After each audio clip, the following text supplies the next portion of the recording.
नमस्कार। निगम चुनावों पर आधारित हमारी खास पेशकश शहर की सरकार में आप सभी का स्वागत है और मैं हूं आपके साथ आयुष चित्रांश।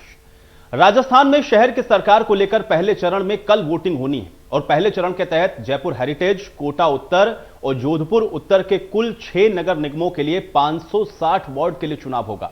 सभी निगम को मिलाकर कुल 35,97,873 मतदाता अपने मताधिकार का इस्तेमाल कर सकेंगे। अब जयपुर हेरिटेज के 100 वार्ड के लिए जहां पे 430 प्रत्याशियों की किस्मत का फैसला होगा, तो फिर वहीं जोधपुर नगर निगम उत्तर के लिए 80 वार्ड में 296 प्रत्याशी चुनावी मैदान में होंगे। सुबह 7:30 बजे से शाम 5:30 बजे तक मतदान होगा और इस बार कोरोना की वजह से 1 घंटे के समय को बढ़ाया गया है। मतगणना 3 नवंबर को सुबह 9 बजे से शुरू होगी।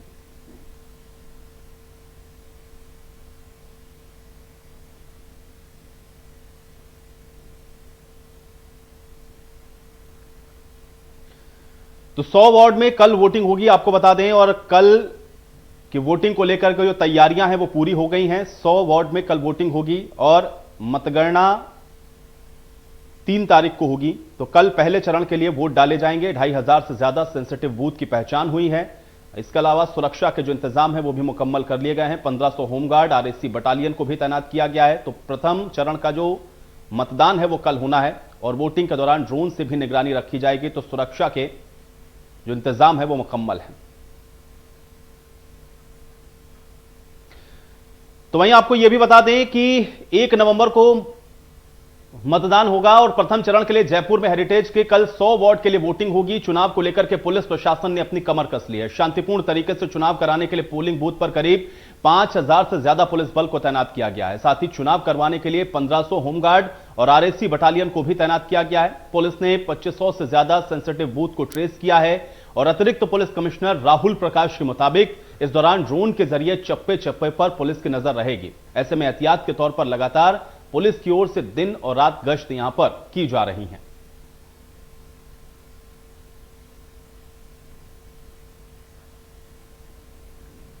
क्या तैयारियां? जो हमारे नगर निगम चुनाव है उसमें 29 को पहला चरण है, 1 को दूसरा चरण है। पहले चरण में लगभग 1500 हमारे बूथ है जहां पे चुनाव कराने हैं। दूसरे चरण में लगभग 2000 बूथ है। पहले चरण में भी पर्याप्त जाब्ता बूथों पे दिया गया है। सुपरवाइजरी ऑफिसर्स लगाए गए हैं, रिजर्व्स बनाई गई हैं, क्यूआरटीज बनाई गई हैं। इसके अलावा हमारे एसएचओ जो है लगातार जो भी गतिविधियां जो चुनाव को नकारात्मक तरीके से प्रभावित कर सकती है उनको रोकने के लिए रात में और दिन में क्रियाशील हैं और हमें पूरा विश्वास है कि हम निष्पक्ष और शांतिपूर्ण चुनाव कराएंगे। और आइए अब आपको ग्राफिक के जरिए भी समझा देते हैं प्रथम चरण का जो चुनाव है वो कैसे होगा। जयपुर हेरिटेज निगम में 29 अक्टूबर को चुनाव है। सुबह 7:30 बजे से शाम 5:30 बजे तक मतदान होगा। इसके बाद कोरोना की वजह से 1 घंटे का जो समय है वो मतदान के लिए बढ़ाया गया है। इसमें जयपुर हेरिटेज में 430 प्रत्याशी अपनी किस्मत को आजमा रहे हैं और जयपुर हेरिटेज निगम में चुनाव के लिए कांग्रेस और बीजेपी के कुल 200 प्रत्याशी चुनावी मैदान में हैं। निगम के लिए पहले चरण का जो चुनावी मतदान है उसको लेकर के क्या तैयारियां हैं ये भी हम आप तक पहुंचा रहे हैं। अन्य पार्टियों के प्रत्याशियों की संख्या 230 रहेगी। तो जयपुर हेरिटेज नगर निगम चुनाव में और जयपुर हेरिटेज में 100 वार्ड में 1581 मतदान केंद्र बनाए गए हैं और इसी को लेकर के जो प्रथम चरण का मतदान है वो कल होना है। तो कल वोटिंग हेरिटेज नगर निगम में होगी और जयपुर हेरिटेज में 9.32 लाख 807 मतदाता हैं जो कि अपने मत का इस्तेमाल करेंगे। कुल पुरुष वोटरों की संख्या की अगर बात की जाए तो यह 4,91,581 है जो कि अपने मत का इस्तेमाल करेंगे। कुल महिला वोटरों की संख्या 4,41,211 है और अन्य पार्टियों के प्रत्याशियों की संख्या 230 है और ये सब अपनी चुनावी किस्मत को आजमाएंगे क्योंकि कल पहले चरण का जब मतदान होगा तो इन सब की किस्मत ईवीएम में कैद होगी। जयपुर हेरिटेज में 100 वार्ड में 1581 केंद्रों पर कल प्रथम चरण का मतदान संपन्न होगा। और अब निकाय चुनाव से जुड़ी बड़ी जानकारी आप तक पहुंचा दे। जयपुर से खबर है, नगर निगम चुनाव प्रत्याशियों की डोर टू डोर कैंपेनिंग हुई है। कल हेरिटेज नगर निगम के लिए वोटिंग होनी है। प्रत्याशियों का घरों और पार्कों में भी प्रचार देखने को मिला है क्योंकि अब पोलिंग पार्टियां पहुंच चुकी हैं और कल मतदान होना है, इसलिए डोर टू डोर भी जो प्रत्याशी हैं उनकी तरफ से अपने लिए वोट की अपील की गई है। प्रत्याशियों का घरों तक जो प्रचार है वो भी देखने को मिला है क्योंकि डोर टू डोर जाकर के लोगों को कन्विंस किया जा रहा है। वार्ड के अंदर लोगों को बताया जा रहा है प्रत्याशियों की तरफ से कि अगर उनकी जीत होती है तो फिर उनके वार्ड के अंदर वो कौन से विकास के काम हैं जो कि प्रत्याशी के द्वारा करवाए जाएंगे। तो जयपुर से बड़ी जानकारी है, नगर निगम चुनाव को लेकर के प्रत्याशियों ने डोर टू डोर कैंपेनिंग की है लोगों के घर जा जाकर के लोगों ने अपील की है, प्रत्याशियों ने अपील की है कि उनके पक्ष में वोट करें। और कल हेरिटेज नगर निगम के लिए वोटिंग होनी है और प्रत्याशियों का घरों में जो प्रचार है वो भी देखने को मिला है। हालांकि अब कल मतदान होना है और सुबह से मतदान जब शुरू होगा तो इन प्रत्याशियों की किस्मत ईवीएम में कैद होनी शुरू हो जाएंगे।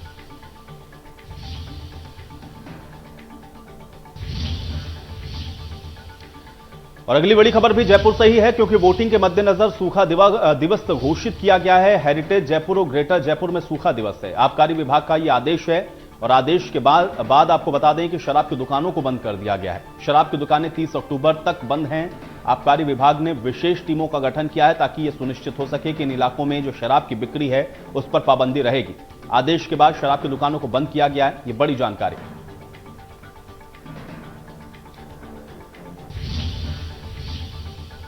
और चलिए अब सीधे बातचीत करेंगे। ध्वज आर्य हमारे सहयोगी जयपुर से हमारे साथ जुड़ रहे हैं। ध्वज, अब कल चूंकि वोटिंग होनी है, ऐसे में तैयारियां कैसी निकाय चुनाव को लेकर के और क्या माहौल?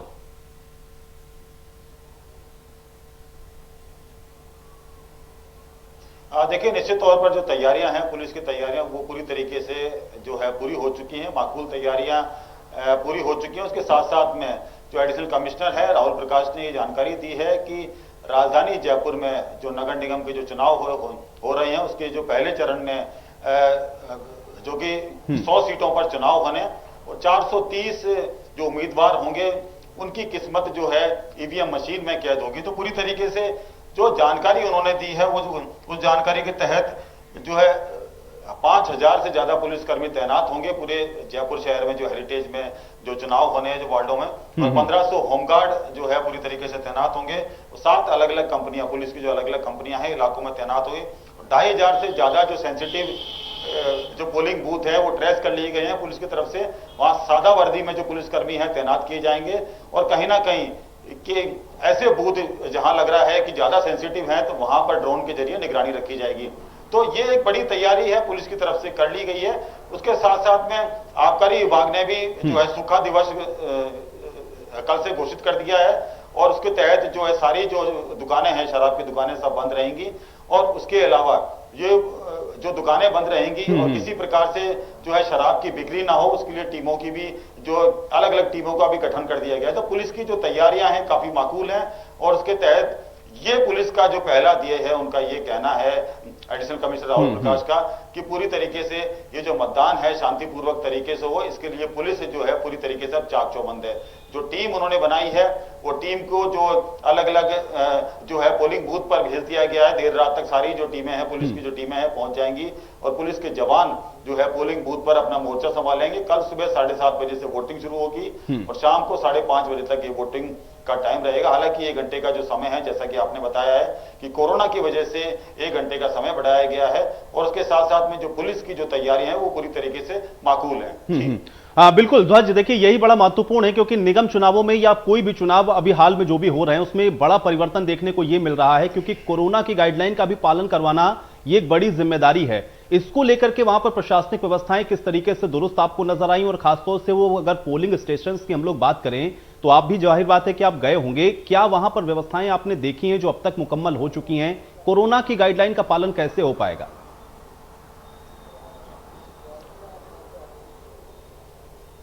देखिए, निश्चित तौर पर आयुष आपने जिस तरीके से जो बात कही है कि कोरोना की गाइडलाइंस का पालन किस तरीके से किया जाएगा, उसके लिए जब हमने जायजा लिया, कुछ एक जो पोलिंग बूथ थे उन पर जायजा लिया तो वहां देखा गया कि 2 गज की दूरी का पूरा ध्यान रखा गया है और जो मतदाता आएंगे तो वहां सर्किल बनाए गए हैं, पेंट करवाया गया है, सर्किल जो बनवाए गए हैं उसके तहत 2 गज की दूरी का ध्यान रखा जाएगा। जैसा कि आपने बताया कि 1 घंटे का जो समय बढ़ाया गया है कोरोना के चलते, वो इसीलिए बढ़ाया गया है क्योंकि अब समय ज्यादा लगेगा। जो मतदाता आएंगे उनको दूरी का ध्यान रखना होगा, उसके साथ साथ में दूरी के ध्यान रखने के चलते जो है काफी समय भी लगेगा, इसलिए 1 घंटे का ये समय है वो पूरी तरीके से बढ़ा दिया गया है। तो इससे कहीं ना कहीं ये माना जा रहा है कि राज्य सरकार के जो आदेश हैं कि कोरोना के चलते जो गाइडलाइंस हैं वो पूरी तरीके से रखी जाएंगी। उसके तहत जो पोलिंग बूथ में जो पोलिंग बूथ के जो अधिकारी थे, जब हमने उनसे बात की तो उन्होंने कहा किसी भी मतदाता को बिना मास्क के अंदर नहीं आने दिया जाएगा और वोट डालने का अधिकार उन्हें नहीं दिया जाएगा। मास्क पहनना अलाउ होगा, उसके साथ साथ में दूरी का जो पालन है वो चलिए ये सब बेहद जरूरी होगा। फिलहाल के लिए ध्वज बहुत शुक्रिया हमारे साथ जोड़ने के इस तमाम बातचीत के लिए।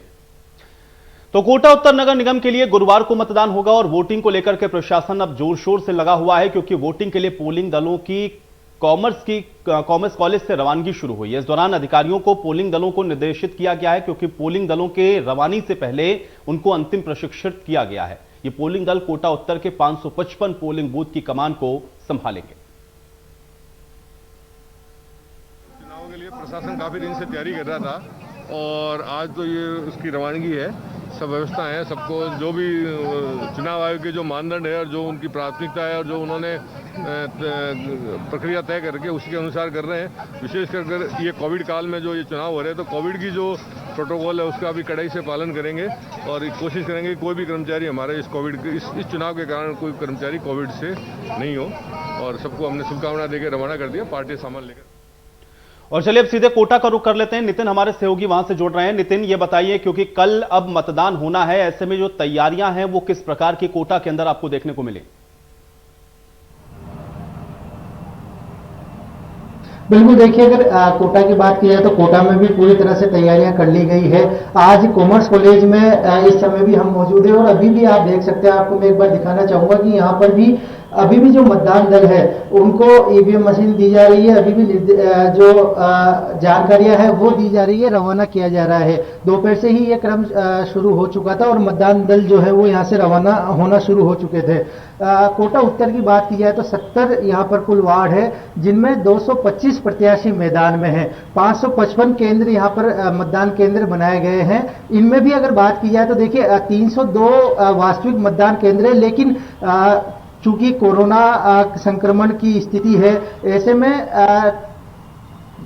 जो वार्डों जो मतदान केंद्र है उनमें 253 ऐसे सहायक मतदान केंद्र बनाए गए हैं कोरोना की स्थिति को देखते हुए। तो कुल 555 यहाँ पर मतदान केंद्र बनाए गए हैं ताकि सुरक्षा व्यवस्था के साथ साथ शांतिपूर्ण मतदान के साथ साथ कोरोना से बचाव करते हुए मतदान को करवाया जा सके।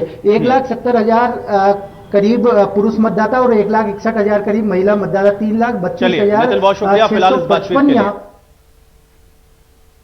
और आइए अब आपको कोटा दक्षिण नगर निगम के वार्ड नंबर 5 के लोगों से बात करवाते हैं और जानने की कोशिश करते हैं कि नेताओं के हवाई वादों के बीच लोगों की बुनियादी जरूरतें क्या हैं।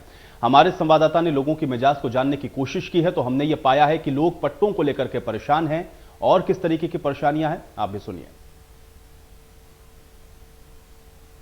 कोटा दक्षिण के वार्ड 5 में आज हम हैं और यहाँ की क्या कुछ समस्या है, किन मुद्दों पर लोग वोटिंग करेंगे, ये जानने के लिए लोगों के बीच में हैं। लोग हमारे साथ मौजूद हैं, बात करते हैं क्या मुद्दे इस वार्ड के हैं और क्या रहेगी वोटिंग को लेकर आपकी सोच किस तरह की? मुद्दे तो ये हैं कि अधिकतर विधायक सांसद चुनाव जीतने के बाद जनता की मूलभूत सुविधा पर ध्यान नहीं देते, न तो उनके कार्यकर्ता देते हैं अधिकतर, है ना, और परेशान रहती है जनता। आज ही लॉकडाउन में इतने परेशान है कि केडीएल खून पी रही है। केडीएल बिजली का बिल दे रही है और कनेक्शन काटना चाहती है। पानी की समस्या इतनी बड़ी है कि है ना, मोटरें लगा के लोगों को पानी लेना पड़ रहा है। राशन का गेहूं नहीं मिल पा रहा है। हमारी बस्तियां घड़ियाल गेम सेंचुरी में घोषित कर रखी है, जबकि 2002 तक आदरणीय धारीवाल साहब ने इस बस्तियों को पट्टे दिए, मूलभूत सुविधाएं दी। उसके बाद 2003 से आज तक हमारे विधायक और जो आज सांसद हैं सिर्फ लॉलीपॉप देते रहे बस्तियों को और आज तक पट्टे नहीं दिए गए। जबकि शक्ति नगर भी जहां वो विरासत है वो भी इसी में आता है, उसके बावजूद शक्ति नगर में ये कानून लागू नहीं है। मेरा यही मानना है कि धारीवाल साहब और कांग्रेस के शासन में ही बस्तियों का विकास हुआ है। बिल्कुल, आप बताएं कि क्या क्या मुद्दे हैं यहाँ के? मेन मुद्दा यहाँ पे है ये कच्ची बस्ती है, तो इसमें बहुत सारे के पट्टे नहीं बने हुए, तो यहाँ मेन वही पार्षद जीतेगा जो पट्टे बना के देगा। बिल्कुल, आप बताएं। हाँ साहब, यह मेन समस्या नाली और पट्टा दो चीज़ है, तीसरी केडीएल की है। तो ये उसी वार्ड मेंबर को चुनेंगे तो हमारा ये काम का है। तमाम दावे वादे किए जा रहे हैं, लोग आ रहे हैं, उनमें क्या सोच है, क्या मानसिकता आपने तैयार कर रखी है कि मानसिकता यही है कि जनता के पूरे जो भी विधायक बन के आए हैं वो जनता के काम पूरे नहीं हो पाए। और अभी जो समस्या है वो ये है कि नालियों पटान लोगों की पहुँच से जो जाते हैं तो उनकी कोई सुनवाई नहीं होती। और जो भी पट्टेधारी जो मकान है कच्चे बस्तियों के, उनके पट्टे दिए जाए। उनको जो टूटी हुई दुकानें हैं उनको दुकानें अलॉटमेंट की जाए।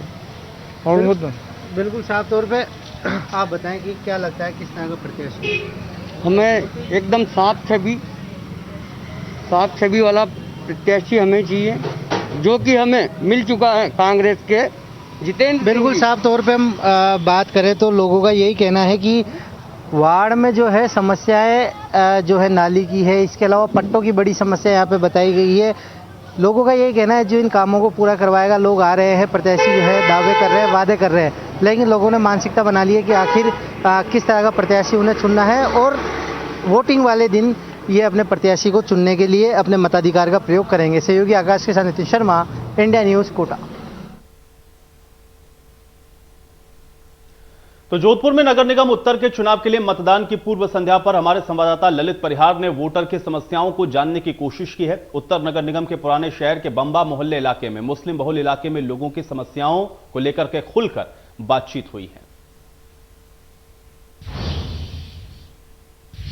यह जोधपुर के पुराने शहर का बंबा मोहल्ला इलाका है। भीड़भाड़ वाला इलाका है, घनी आबादी है यहाँ पर, और यहाँ पर हर समय बड़ी संख्या में लोग देखे जा सकते हैं।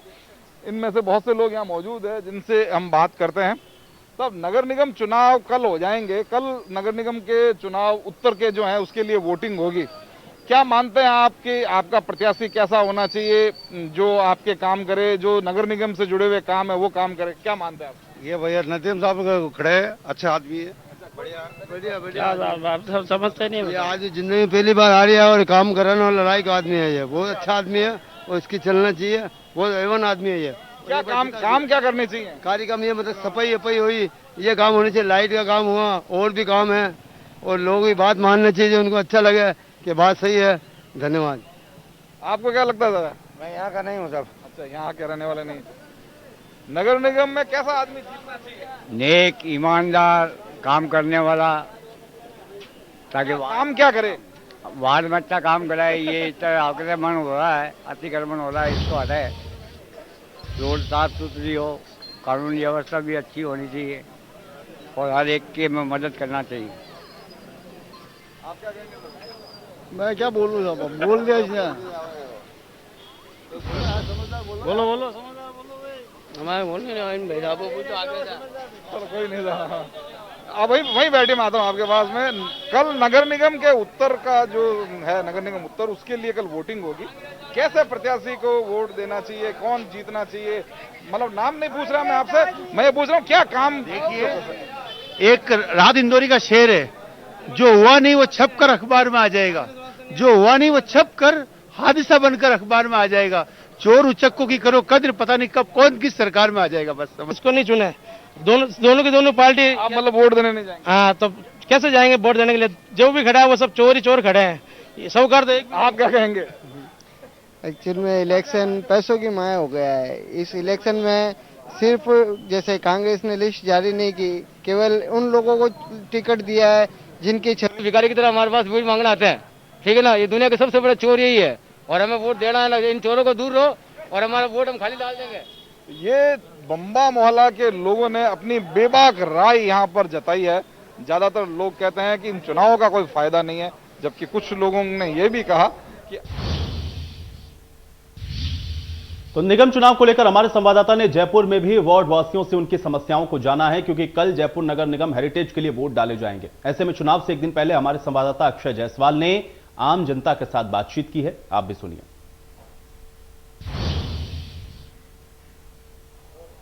प्रदेश में कल नगर निगम के चुनाव होने हैं। ऐसे में आपको बता दें, कल आम जनता 7:30 बजे से मतदान करती हुई पोलिंग बूथों में नजर आएगी। आपको बता दें, पहले चरण में कल 29 तारीख को हेरिटेज के चुनाव होने हैं, लेकिन इंडिया न्यूज आम जनता से एक दिन पहले खास बातचीत करने पहुंचा है इस लालकोटी क्षेत्र में। हमारे साथ कुछ आम जनता है, उनसे खास बातचीत करते हैं। कैसा पार्षद होना चाहिए, क्या क्षेत्रीय होना चाहिए या क्षेत्र के बाहर का होना चाहिए?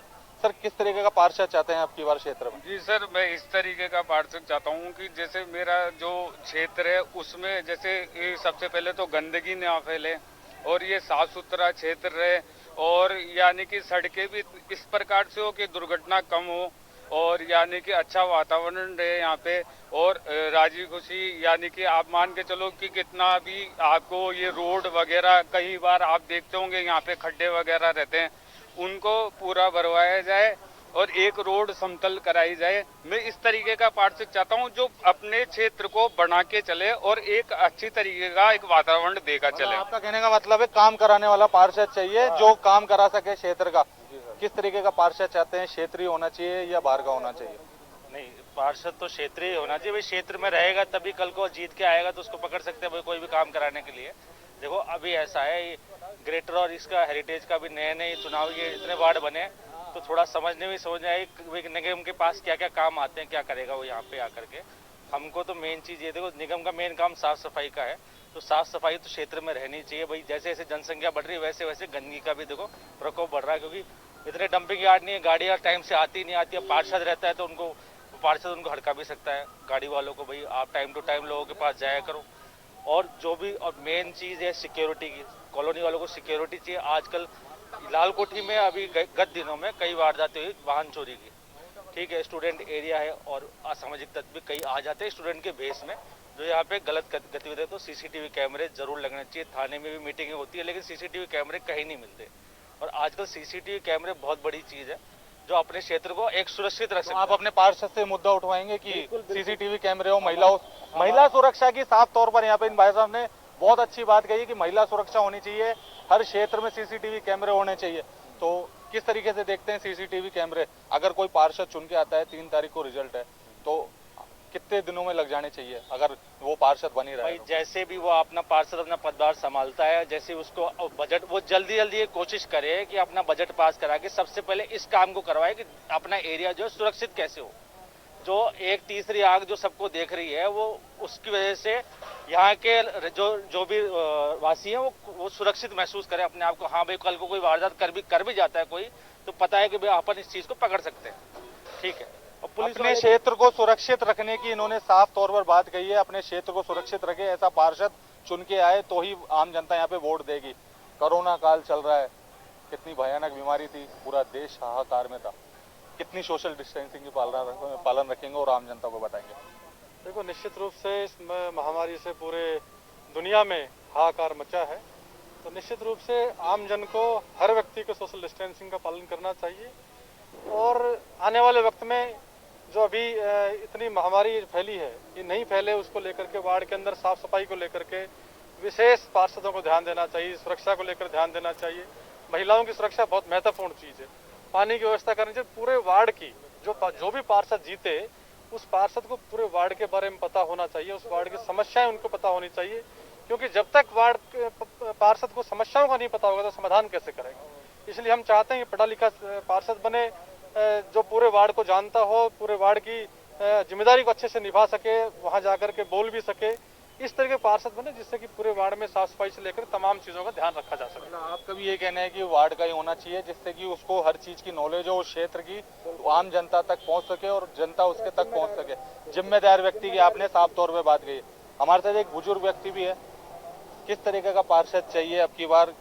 काफी बुजुर्ग हैं आप, आम जनता को क्या संदेश देना चाहते हैं कल नगर निगम जो चुनाव हो रहे हैं? हमारे जो राजनीतिक दल है वो भ्रष्टाचार में लिप्त है और नगर निगम में भेड़िए बैठे, और हमारा पार्षद ऐसा हो जो शेर हो, दहाड़ता हो और सारे एरिया में जानता हो। और जब तक निगम में पार्षद शेर नहीं पहुंचेगा ये भेड़िए किसी की नहीं सुनेंगे, और भेड़ियों को दबाने के लिए शेर को पार्षद चुना जाए और निगम के सारे कार्य जब होंगे जब कोई शेर पहुंचेगा। मतलब ईमानदार पार्षद की आप बात कर रहे हैं? ईमानदार होगा वही शेर होगा। राजनीतिक दल तो सब भेड़िए हो गए, वो पैसे लेके टिकट देते हैं या चमचों को टिकट देते हैं जो उनकी चमचागिरी करते हैं। आज देश में राजनीतिक दलों ने सारी हालत खराब कर दी। कोरोना काल आया लेकिन किसी नेता के घर में कोई चीज की कमी नहीं, सब बड़ुए भ्रष्टाचार में लिप्त। हमें ऐसा पार्षद चाहिए जो निर्दलीय हो, सबको जानता हो। बिल्कुल ईमानदारी की काफी बुजुर्ग व्यक्ति ईमानदारी की बात करते हैं, क्योंकि बुजुर्ग है तो ईमानदारी की यहाँ पे बात करते हुए साफ तौर पर नजर आए। इनका भी साफ तौर पर कहना है कि राजनीतिक दल से उनको कोई मतलब नहीं है, लेकिन क्षेत्र के मुद्दे उठाने वाला पार्षद हर आम जनता को चाहिए ताकि आम जनता उस तक पहुंच चुके और वो उनका यहाँ पर क्षेत्र में काम करा सके। मेरे सहयोगी गिरीश के साथ अक्षय जायसवाल, इंडिया न्यूज, जयपुर।